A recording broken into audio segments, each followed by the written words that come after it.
तो power play में हम अपने दिग्गज एक्सपर्ट से आखिरी का जो अब समय बचा है करीब सवा घंटे के आसपास का, उसके लिए रणनीति लेते हैं और आप इसमें कहीं ना कहीं बीटीएसटी के मौके भी आपके लिए छुपे होते हैं। तो चलिए शुरू करते हैं। और नरेश, बहुत शुक्रिया समय देने के लिए। आपसे ही शुरुआत कर लेते हैं। बाजार हम देख रहे हैं कि थोड़ा सा वोलेटाइल जैसा हो रहा है। अभी ऊपरी स्तर से करीब 100 अंक नीचे था, फिर से 18,200 के आसपास एक बेस फॉर्मेशन की कोशिश है। आप ये बताइए कि स्टॉक्स में आपको मौके कहां पर दिख रहे हैं, क्या ट्रेड करने की सलाह देंगे आप? सबसे पहले भाई रहेगा इंडसइंड बैंक पर, जहां पे एक अच्छा बेस 1160 जो लास्ट ब्रेकआउट था और रीटेस्ट होकर अब रिकवर हो रहा है, और लॉन्गर टर्म ब्रेकआउट की तरफ भी है जो 1250 1280 का ब्रेकआउट। यहाँ पे शॉर्ट टर्म टारगेट होगा 1300, स्टॉप लॉस होगा 1195। सेकंड बाय होगा महिंद्रा एंड महिंद्रा फाइनेंशियल पे। अगर देखें तो इसमें काफी रिलेटिव स्ट्रेंथ है, इसने करेक्ट भी नहीं किया ज्यादा जब मार्केट्स ने करेक्ट किया, और सबसे फास्ट रिकवरी दिया है और काफी क्लोज है एक नया ऑल टाइम हाई, नया 52 हाई बनाने के लिए। तो मोमेंटम काफी स्ट्रांग है। यहाँ पे स्टॉप लॉस होगा 228, टारगेट होगा 250 260। ठीक है। तो इंडसइंड बैंक पर आप नजर रख सकते हैं, 1300 के लक्ष्य देखने को मिल सकते हैं यहाँ पर। और एमएनएम फाइनेंस भी अच्छा लग रहा है 250 के लेवल्स के लिए। तो दोनों ही स्टॉक बैंक्स और एनबीएफसी स्पेस से आपको नरेश ने सुझाए। अब आगे बढ़ते हैं। गौरव, आपसे समझना चाहेंगे आपके रडार पर कौन से दो स्टॉक्स आ रहे हैं बीटीएसटी या एसटीबीटी करने के लिहाज से? देखिए, पहला कोल इंडिया का अच्छा लग रहा है, जहाँ पे अगर आप ओवरऑल स्ट्रक्चर देखेंगे तो काफ़ी एक अच्छा आउट परफॉर्मेंस हमको देखने मिला है। और एक 225-220 का एक अच्छा सपोर्ट बैंड भी है, जहाँ पे मल्टीपल टाइम्स अपसाइड हमको देखने मिली है। तो यहाँ पे मुझे लगता है कि कोल इंडिया में एक अच्छी अपसाइड आपको देखने मिल सकती है। और जो करंट मौजूदा स्तर है वहाँ पे अगर सस्टेन अगर हो जाता है तो एक 1-2% की अपसाइड आपको बीटीएसटी के लिहाज से आपको देखने मिल सकती है। तो कोल इंडिया में मेरा रुझान पॉजिटिव रहेगा, जहाँ पे आप बाय कर सकते हैं 230 के लिए, और आपका जिसमें स्टॉप लॉस होगा 223 का। दूसरा स्टॉक जो मुझे अच्छा लग रहा है वो है गुजरात गैस। अगर आप देखेंगे ओवरऑल तो यहाँ पे भी अच्छा कंसोलिडेशन है। आप इसको रेंज ब्रेकआउट या बॉक्स ब्रेकआउट इसमें बोल सकते हैं, जहाँ पे एक अच्छा अपसाइड मुझे नज़र आ रहा है। और यहाँ पे अगेन फुल डे अगर आप देखेंगे तो एक पॉजिटिव रुझान और अपसाइड आपको देखने मिली है। तो यहाँ पे एक पोजिशन बनाई जा सकती है। आपके जो स्टॉप लॉसेस होंगे यहाँ पे वो होंगे 483 के, और यहाँ पे जो टारगेट्स आप नज़र आ सकते हैं वो आपके 490 के हो सकते हैं।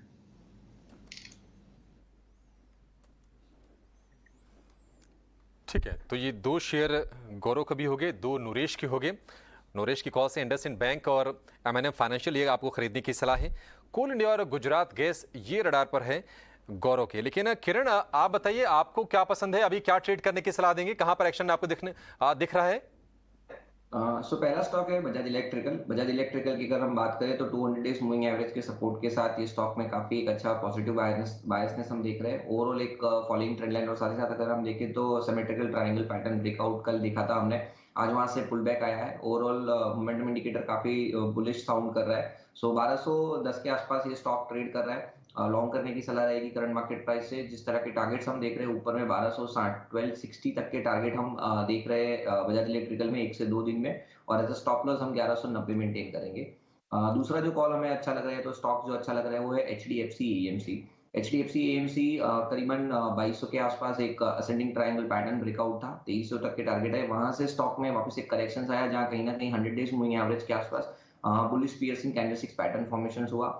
और वहीं पे अगर हम आरएसआई देखेंगे डेली चार्ट के ऊपर, तो वहां पे भी हम हिडन पॉजिटिव डाइवर्जेंस देख रहे हैं। काफी स्ट्रॉन्ग पोजिशनिंग है एचडीएफसी एएमसी की। 2180 के आसपास स्टॉक ट्रेड कर रहा है। करंट मार्केट प्राइस से हम लॉन्ग करने की सलाह देंगे। ओवरऑल जो हम स्टॉप लॉस यहाँ देख रहे हैं वो 2150 का देख रहे हैं, और जिस तरह का चार्ट पोजिशनिंग है 2250 तक के टारगेट आने वाले 1 से 2 दिन में आ सकते हैं। तो HDFC AMC and Bajaj electrical would be the BTST trades.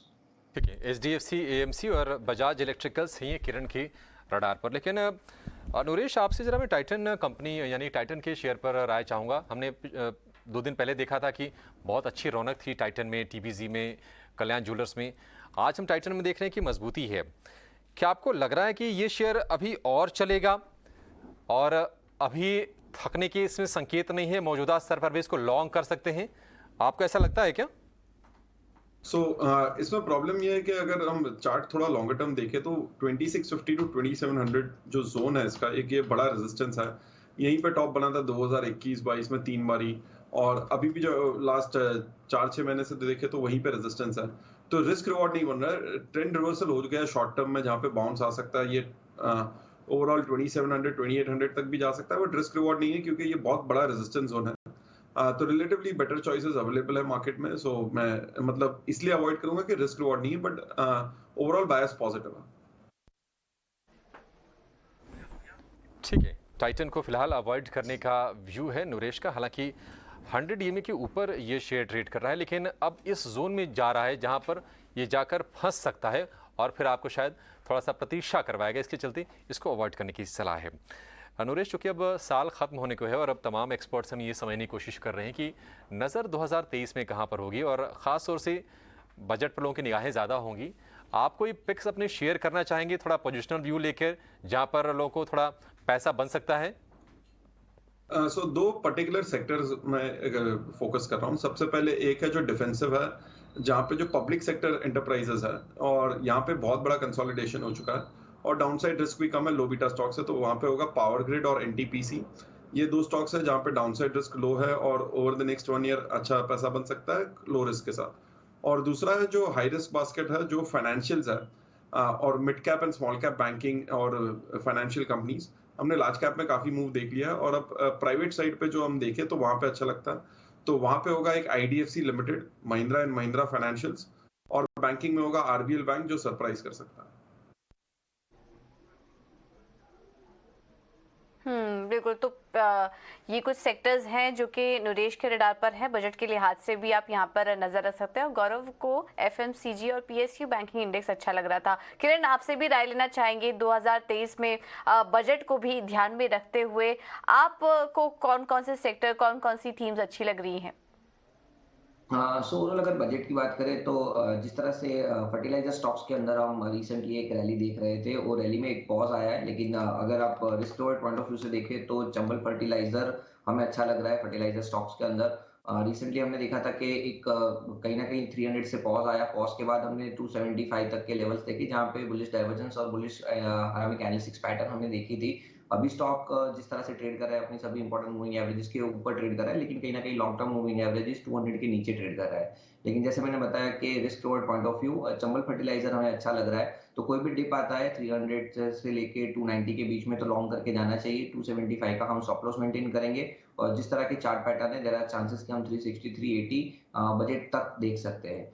दूसरा जो हमें सेक्टर अच्छा लग रहा है आने वाले साल के अंदर, not for the budget but for next year और maybe second half of the year, हमें लग रहा है कि आईटी में थोड़ा बहुत बॉटम फिशिंग वापस हम कर सकते हैं। ऑलरेडी आईटी में एक अच्छा पोजीशन हम देख चुके हैं। 30-40% का जो करेक्शन आया था वहां से हम देख चुके हैं कि ऊपर में 10-20% kind of a rise large cap में और मिड कैप दोनों के अंदर आ चुका है। वहां से एक वापस करेक्शन आया, लेकिन इस correction would be the opportunity ऐसा हमें लग रहा है। ये कंप्लीटली कॉन्ट्रा कॉल है, लेकिन टेक्निकली अगर हम देखें तो कहीं ना कहीं राइजिंग चैनल का जो एक ब्रेकडाउन था उसके ऊपर अगर हम फिबोनाची रिट्रेसमेंट अप्लाई करें तो कहीं ना कहीं 50% और 61% के जो रिट्रेसमेंट है वहां पे अभी सपोर्ट ले रहे हैं stocks. So Infosys is very good risk reward point of view stock हमें लग रहा है।